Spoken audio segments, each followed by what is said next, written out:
Taste the Daily. Madurai அருகே மாற்று சமூகத்தை சார்ந்த பெண்ணை காதலித்த ஆதி திராவிட இளைஞர் அடித்து கொலை செய்யப்பட்டது தொடர்பான சிசிடிவி காட்சிகள் வெளியாகி அதிர்ச்சியை ஏற்படுத்தியுள்ளது. வேப்பங்குளம் கிராமத்தைச் சேர்ந்த ஆதி திராவிட இளைஞர் லீ காளையன் டிப்ளமோ பட்டதாரியான இவர் அதே கிராமத்தைச் சேர்ந்த மாற்று சமூகத்தை சார்ந்த பெண்ணை காதலித்துள்ளார். இதற்கு அந்த பெண் வீட்டில் கடும் எதிர்ப்பு எழுந்துள்ளது.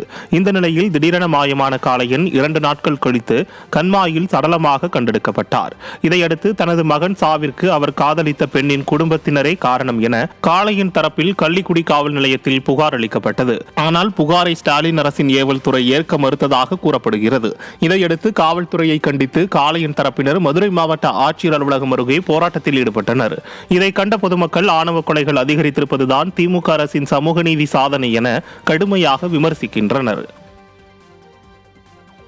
கள்ளக்குறிச்சி கள்ளச்சாராய வழக்கு தொடர்பாக சென்னையில் உள்ள சிபிஐயின் சிறப்பு புலனாய்வு பிரிவு 3 வழக்குகளை பதிவு செய்துள்ளது. கள்ளக்குறிச்சி கருணாபுரம் பகுதியில் கடந்த ஜூன் மாதம் விஷச்சாராயம் குடித்து 68 பேர் உயிரிழந்தது தொடர்பான வழக்கின் விசாரணையை சிபிஐக்கு மாற்றி சென்னை உயர்நீதிமன்றம் அளித்த தீர்ப்பு செல்லும், அதை மாற்ற முடியாது என்று உச்சநீதிமன்றம் தீர்ப்பளித்தது.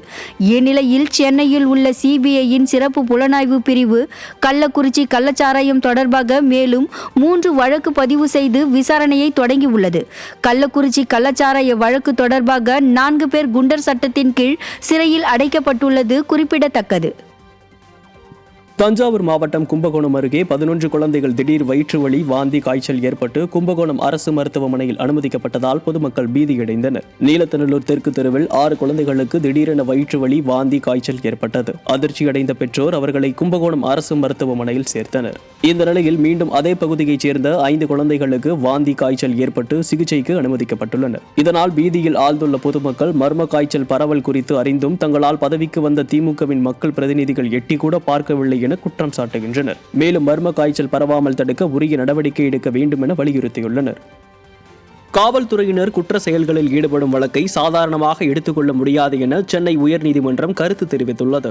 சென்னை வண்ணாரப்பேட்டையை சேர்ந்த முகமது கவுஸ் என்பவரை கடத்தி 20 லட்சம் ரூபாய் பறிக்கப்பட்ட சம்பவம் சமீபத்தில் அரங்கேறியது.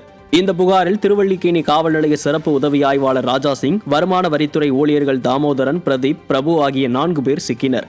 இந்நிலையில் நால்வரும் ஜாமீன் கோரி சென்னை உயர்நீதிமன்றத்தை அணுகினர். அந்த மனு நீதிபதி ஏடி ஜெகதீஷ் சந்திரா முன்பு விசாரணைக்கு வந்தது. அப்போது காவல்துறை தரப்பில் வழக்கில் மேலும் ஒரு சிறப்பு உதவி ஆய்வாளர் சன்னி லாயுடு என்பவர் பிடிபட்டுள்ளதாகவும் விசாரணை முடியவில்லை என்றும் தெரிவிக்கப்பட்டது. அத்துடன் ஜாமீன் மனு மீதான விசாரணையை ஒத்திவைக்க கோரிக்கை வைக்கப்பட்டது.